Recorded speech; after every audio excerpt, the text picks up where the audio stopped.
어떤 분들이 세상이 너무 빨리 변하고 움직이고 너무 정신없이 움직여서 좀 두렵다라는 분들도 있습니다. 그래서 그런 이야기를 하신 분들도 있는데, 실제로 뭐 그냥 세상이 변하는 것만 이렇게 빠르게 변하고 움직이는 게 아니라, 실제로 사실은 여러분 우리가 잘 알지만 우리가 발 디디고 서 있는 이 땅, 이 지구가 사실은 움직이고 있는 것 아시지요? 모르시는 분들은 제가 지금 가르쳐 드리는 겁니다. 혹시 모르실까 봐. 이 지구가 움직입니다. 예. 그리고 이 지구가 동그랗습니다. 아시죠? 혹시 모르실까 봐 가르쳐 드리는 거예요. 혹시 모르실까 봐. 이 지구가 동그란데 막 움직여요. 다 아시는 것처럼 이렇게 그러시는, 저는 잘 모르실 줄 알았는데 이 동그란 지구가 막 움직입니다. 혼자 뱅글뱅글 돌고 엄청난 속도로 뱅글뱅글 도는데, 이 지구에 있는 어떤 자동차도 비행기도 또 어떤 기차도 이 지구보다 빠르지가 않아요. 엄청난 속도로 빙글빙글 돌고 있고, 또 그냥 혼자서 제자리에서 도는 것뿐만 아니라 이게 이 태양 주위를 엄청난 속도로 돌고 있습니다. 생각하면 소름 돋는 거예요. 불안하죠. 이게 평평한 땅도 아니고 동그란 땅 위에 우리가 발을 붙이고 서 있는데 이게 또 막 빙글빙글 돌면서 계속 움직이면서 돈다라는 게 얼마나 소름 돋고 무섭습니까? 한순간에 튕겨져 날아갈 수 있는데, 우리가 여기 지금 발 붙이고 살아있는 것이 이게 이상한 일인 거예요, 사실은. 그죠? 이게 이상한 일입니다. 당연한 게 아니라 왜냐하면 이걸 빙글빙글 돌리다 손 탁 놔버리면 날아가지 않습니까? 사람도 마찬가지예요. 사람도 움직이는 거예요. 사람이 발붙이고 살아가는 게 얼마나 신기하고 이상한 일입니까? 그런데 그것보다 더 신기하고 이상한 일이 뭐냐면 우리가 그걸 못 느껴요. 그죠? 아, 지구가 이렇게 빨리 돌고 있다, 내가 지금 빙글빙글 돌고 있다, 이거 느끼면서 살아가시는 분도 있으세요? 없으시죠?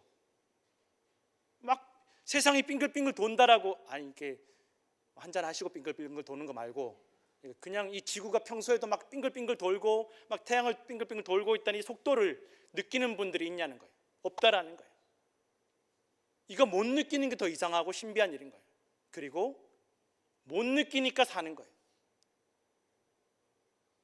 얼마나 무디입니까? 엄청난 속도로 돌아가고 엄청난 속도로 움직이는데 못 느끼는 게 이상한 일이고, 또 그렇게 못 느끼기 때문에, 무디기 때문에 우리가 살 수 있다는 것입니다.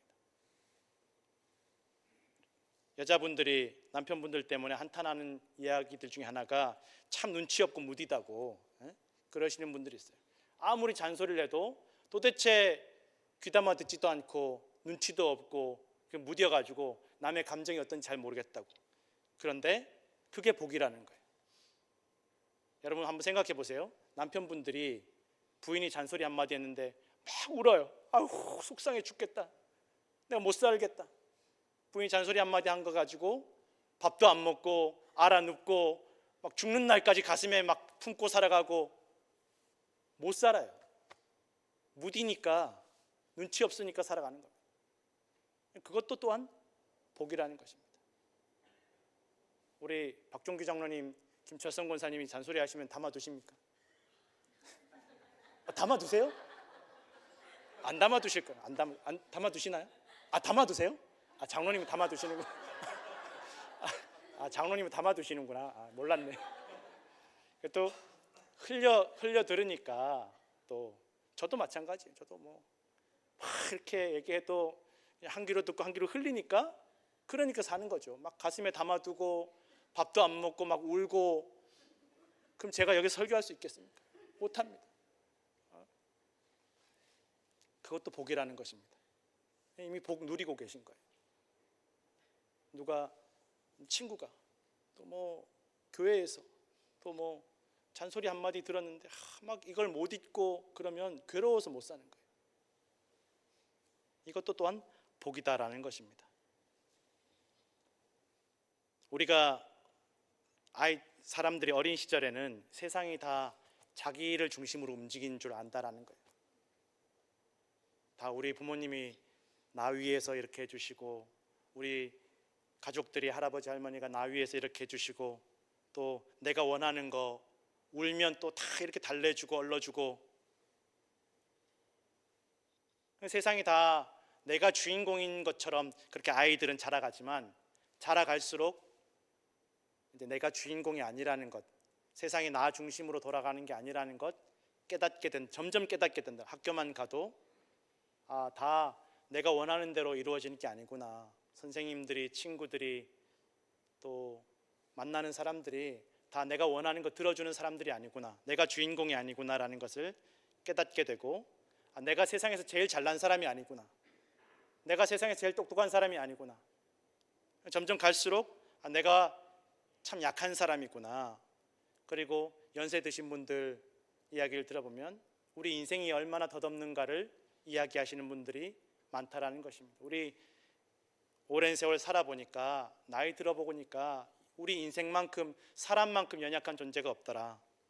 그저 잠깐 피었다 지는 꽃처럼, 또 금세 부서지는 파도처럼, 금세 사라지는 안개처럼, 금세 사라지는, 언제 있었냐는 듯이 사라지는 것이 바로 우리의 인생이고 우리의 생명이고 우리의 삶이라는 것을 느끼게 된다라고 말씀하십니다.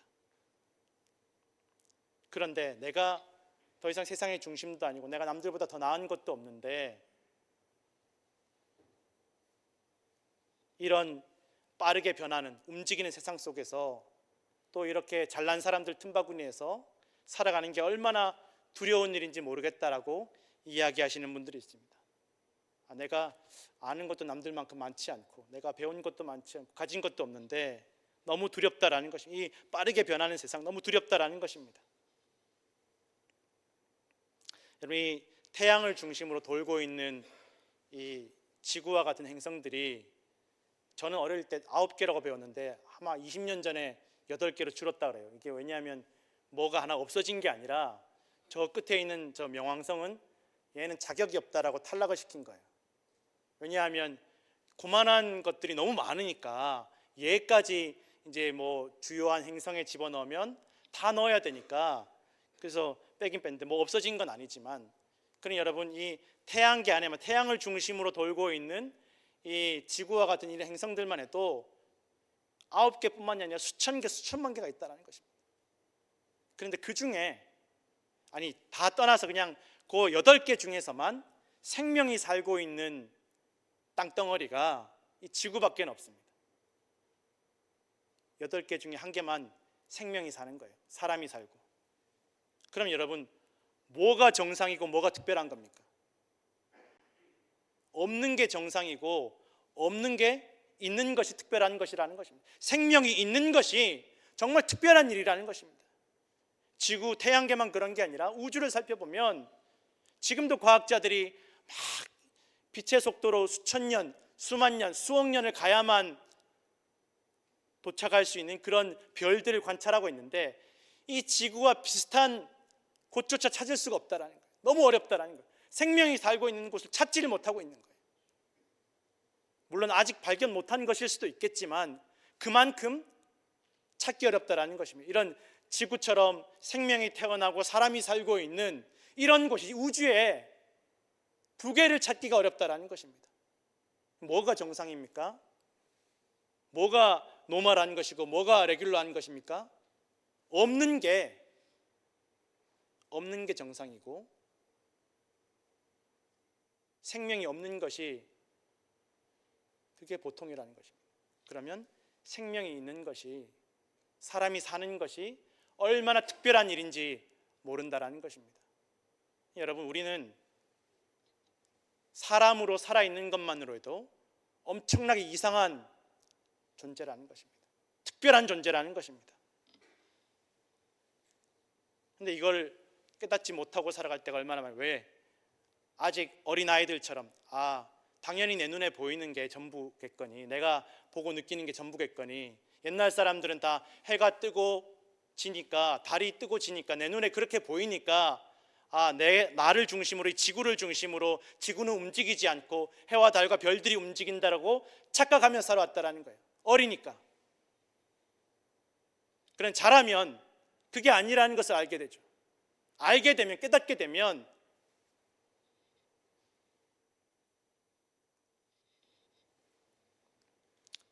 뭐가 당연하고 뭐가 특별하고 뭐가 잘못되고 무엇이 아쉬운 일이겠습니까?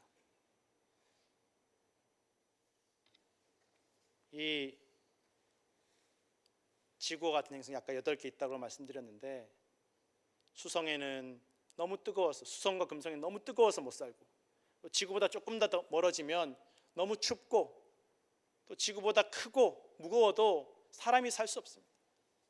사람이 여러분 조금만 온도가 올라가도, 조금만 온도가 내려가도 사람 살지 못합니다. 얼마나 연약한 존재인지, 얼마나 또 특별한 존재인지 모른다라는 것입니다.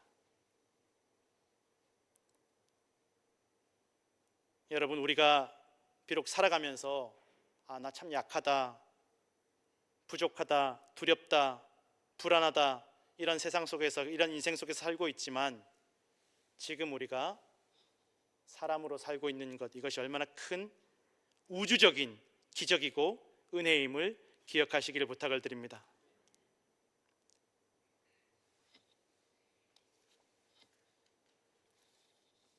결혼하신 분들이 시간이 지나면서 다들 공통적으로 깨닫게 되는 게, 내가 왜 결혼했을까?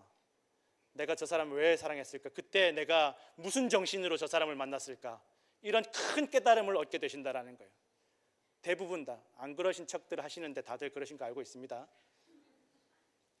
내가 왜 저 사람과 만났을까? 그때 내가 무슨 정신이, 내가 그때 뭘 완전히 속은 게 아닌가, 이런 생각들을 하신다라는 거예요.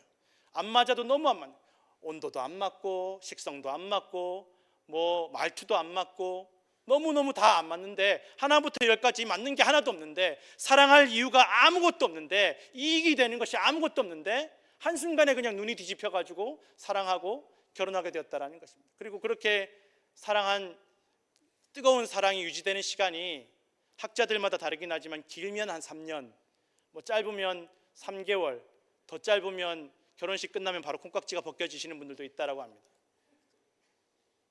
그러니 우리 인생, 긴 몇십 년의 인생을 보면 정말 사랑하는 시간들이 짧다라는 거예요. 짧다라는 거예요. 그러면 여러분, 뭐가 특별한 일입니까? 사랑하지 않는 것이 특별한 것입니까? 사랑하는 것이 특별한 것입니까? 사랑하는 것이 정말 특별한 일입니다. 그러니 저 사람이 왜 나 사랑하지 않을까? 이상한 게 아니에요. 당연한 거죠. 사랑하지 않는 게 당연하고 자연스러운 것입니다. 왜? 사랑할 이유가 없잖아요. 사랑하는 것이 정말 특별한 기적이라는 것입니다. 자녀를 낳아서 기르면 뭐가 이익이 더 생깁니까? 자녀 낳아서 기르면 더 길게 살고, 자녀를 낳지 않으면 더 짧게 살고, 그런 것입니까? 자녀 때문에 병나서 더 빨리 가시는 분들도 있는데 무엇이 유익이 되겠습니까? 그저 평생 그냥 희생하고 헌신하고 참아야 되고, 나중에 서로 짐처럼 느껴질 수도 있고, 그럼에도 불구하고 손해보고 희생하는 사랑을 하게 되더라는 것입니다. 얼마나 특별한 일입니까? 얼마나 신기한 일입니까? 그래서 여러분, 오늘 우리가 살아있고 누군가를 사랑하고 누군가를 위해 돕고 희생하고 용서하고, 뜨거운 콩깍지는 이미 벗겨졌지만 여전히 너그러운 마음으로 함께 어울려 살아가는 것은 정말 이상하고 특별한 일이라는 것입니다. 이것이 하나님께서 우리에게 주신 정말 놀랍고도 특별한 복임을 믿으시기 바랍니다. 그래서 여러분, 우리가 우리 주위에 살아가면서 죽음을 만나고 고통을 만나고 결국은 죽게 되는 것이 이상하고 속상한 일이 아니라, 지금 살아있고 지금까지 살아왔고 또 기뻐하고 사랑하고 지금도 기도하고 예배하는 것이 정말 특별하고 감사한 복임을 기억하시기를 부탁드립니다. 성경은 하나님께서 이 세상을 창조하신 것이 정말 특별한 사건임을 말씀하고 있습니다. 애초에 모든 것들이 다 있는 상태에서 하나님이 멸망으로 사망으로 몰아가시는 것이 아니라 아무것도 없는 흑암과 혼돈 가운데 사망과 멸망 가운데 하나님께서 특별히 질서를 창조하시고 생명을 창조해 주셨다라는 것입니다. 이게 정말 특별한 일이라는 것입니다. 하나님은 이미 있는 세상과 생명을 파괴하고 멸망시키고 안 되게 하시는 분이 아니라 흑암과 혼돈과 사망과 멸망으로 이미 가득한 세상에서, 우주에서 질서와 생명을 창조하시고 복을 주시고 생육하고 번성케 하시는 특별한 복을 주시는 분이 하나님이시라는 것입니다. 하나님께서 또한 세상을 창조하시고 사람을 창조하시는 것은 잘되게 하시려고, 복되게 하시려고,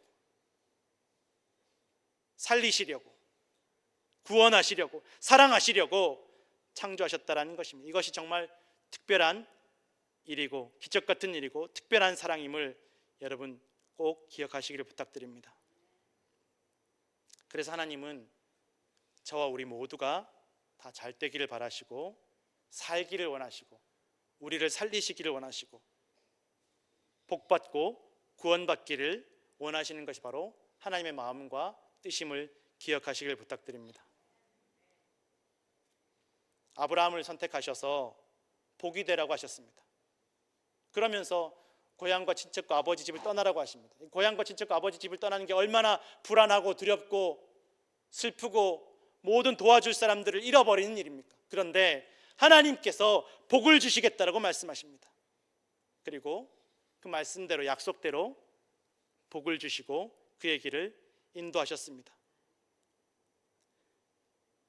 고통스럽고 불편하고 불안한 인생으로 나아가는 것 같지만 하나님께서 아브라함을 부르셔서 불안한 인생으로 걸어가는 것 같지만 하나님께서 아브라함을 부르셨기 때문에 복된 인생으로 걸어가게 되었다라는 것입니다.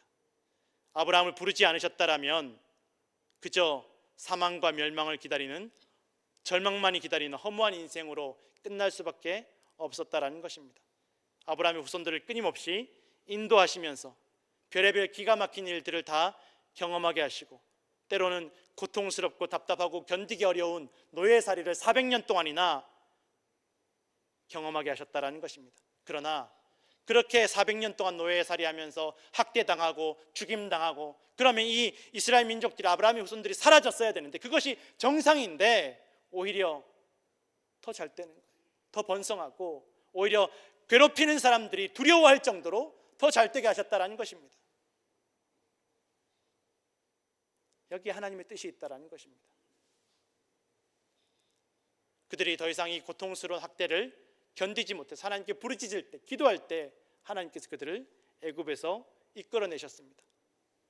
10가지 재앙으로 애굽을 심판하시고 홍해를 가르시고 그렇게 이스라엘 백성들을 어린아이와 짐승까지 다 걸어서 바다를 건너게 하셨다라는 것입니다. 이게 얼마나 특별하고 놀라운 기적입니까? 이미 이 사건 때문에 저 멀리 그들이 향하고 있는 가나안 땅의 모든 민족들이, 그 광야에 살고 있는 모든 도적제들이 이스라엘 백성들을 두려워했다라고 성경은 기록하고 있습니다. 마음이 다 무너진 것입니다. 그런데 이런 은혜와 기적을 경험한 이스라엘 백성들만, 자기들만 모르는 거예요. 깨닫지 못하는 거예요. 잊어버린 거예요. 아, 애굽에 살았더라면 과일도 먹고 고기도 먹었을 텐데 왜 이렇게 힘들게 우리를 인도하셨나? 불평하고 원망하고 그렇게 속상해하면서 광야를 걸어가는 것입니다. 그들만 모릅니다. 그들만. 정작 은혜 받은, 복 받은, 기적을 경험한 그들만 다 잊어버리고 불안해하고 두려워하면서 걸어가더라는 것입니다. 성도 여러분, 우리는 이미 우리가 다 잊어버렸지만, 미처 깨닫지 못하지만 이미 놀라운 기적과 은혜 가운데 살고 있음을 기억하시기를 부탁드립니다. 하나님은 한 번도 우리를 포기하시거나 버리시거나 잊으신 적이 없다라는 것입니다. 그렇게 이스라엘 백성들을 구별하셨습니다. 특별하게 구별하셨습니다. 그리고 구별하시면서 내가 너희를 내 앞에서 제사장 나라가 되게 하겠다라고 말씀하셨습니다. 출애굽기 19장 5절에서 6절 말씀 함께 읽겠습니다. 세계가 다 내게 속하였느니 너희가 내 말을 잘 듣고 내 언약을 지키면 너희는 모든 민족 중에서 내 소유가 되겠고 너희가 내게 대하여 제사장 나라가 되며 거룩한 백성이 되리라. 너는 이 말을 이스라엘 자손에게 전할지니라. 아멘. 제사장 나라가 되겠다라고 말씀을 거룩하게 구별해서, 아니 지금 당장 이 광야에서 이 시내산 아래에서 먹을 것 마실 것을 채워주시지는 못할 망정 뭔 뜬금없이 제사장 나라가 되게 하겠냐라고 생각할 수 있습니다. 도대체 제사장이 뭐 하는 사람들이길래, 제사장 나라가 어떤 나라이길래? 오늘 본문에 보면 하나님께서 모세를 통해서 아론의 자손들을 구별하고 선택하시고 제사장의 직분을 맡기시면서 말씀하십니다. 너희가 이스라엘 자손을 위해서 축복해라 라고 말씀하고 있습니다. 제사장들에게 하나님께서 요구하시는 것이 이스라엘 백성들을 위해서 축복하라라고 말씀하시는 것입니다. 이건 제사장들이 복을 주라는 말이 아닙니다. 축복하다라는 말은 원래 이 구약 성경에 기록된 히브리어를 살펴보면 하나님 앞에 무릎을 꿇고 구하라는 의미를 가지고 있다는 것입니다. 기도하라는 거예요. 너희가 복을 주라는 게 아니라 너희가 구하면 하나님께서 너희의 기도를 들으시고 복을 주겠다라고 약속해 주신다라는 것입니다. 그리고 복을 주고 싶어 하시는 분이, 복을 주고 싶어 하는 그 마음이 하나님의 마음임을 말씀하고 있다라는 것입니다. 그래서 제사장 나라가 된 이스라엘 백성들도 하나님께 무릎을 꿇고 다른 이들을 위해서 은혜와 복을 구하기를 원하신다라는 것입니다. 이것이 아론의 자손이나 이스라엘 백성들에게만 해당되는 말씀이 아니라 오늘 예수 그리스도 안에 있는 저와 우리 모두에게도 주시는 말씀임을 믿으시기 바랍니다. 베드로전서 2장 9절 말씀 함께 읽겠습니다. 그러나 너희는 택하신 족속이요 왕같은 제사장들이요 거룩한 나라요 그의 소유가 된 백성이니 이는 너희를 어두운 데서 불러내어 그의 기이한 빛에 들어가게 하신 이의 아름다운 덕을 선포하게 하려 하심이라. 아멘. 오늘 예수 그리스도를 믿는 믿음 안에 있는 우리 모두가 이런 제사장의 사명과 직분을 받았다라는 것입니다. 하나님 앞에 무릎 꿇고 다른 이들의 복을 빌어주기를 하나님께서 원하신다라는 것입니다. 내가 제사장이니까, 내가 하나님 잘 믿으니까 내가 혼자 복받고 잘 먹고 잘 살아야 되겠다가 아니라, 내가 제사장이니까 저 사람은 율법을 지키지 못하니까 아주 상종하지 말아야 되겠다가 아니라, 하나님 저 사람 잘 되게 해주십시오. 저 아직 하나님 믿지 않는 사람들이 구원받고 잘 되게 해주십시오. 나를 미워하고 학대하고 핍박하는 저들도 하나님 회개하고 복음을 받아들이고 잘 되게 해주십시오. 복을 구하는 기도를 하기를 원하신다라는 것입니다. 그러면 우리가 복을 주는 것이 아니라 하나님께서 복을 주시겠다라고 말씀하고 있다라는 것입니다. 하나님의 마음이 바로 여기에 있습니다. 아무 자격이 없는 우리를 사랑하시고 복 주시고 불러주신 것처럼 여전히 하나님의 은혜와 사랑을 깨닫지 못한 채로 어두움 가운데 불안해하고 두려움 가운데 살아가고 있는 수많은 영혼들에게 하나님의 복음을, 사랑을 전하기를 원하시는 분이 하나님의 뜻임을 기억하시길 부탁을 드립니다. 요한복음 3장 16절에서 17절 말씀 함께 읽겠습니다. 하나님이 세상을 이처럼 사랑하사 독생자를 주셨으니 이는 그를 믿는 자마다 멸망하지 않고 영생을 얻게 하려 하심이라. 하나님이 그 아들을 세상에 보내신 것은 세상을 심판하려 하심이 아니요 그로 말미암아 세상이 구원을 받게 하려 하심이라. 아멘. 성도 여러분, 올해 한 해 동안 일이 잘 풀리지 않고 유난히 되는 게 없고 원하는 일들이 하나도 이루어지지 않고 기도 응답을 받지 못하고 감사할 일이 전혀 없다라고 생각할 수 있을지도 모르겠습니다. 그러나 여러분, 우리는 이미 우주에서 이상한 기적 같은 은혜와 사랑 가운데 살고 있음을 믿으시기 바랍니다.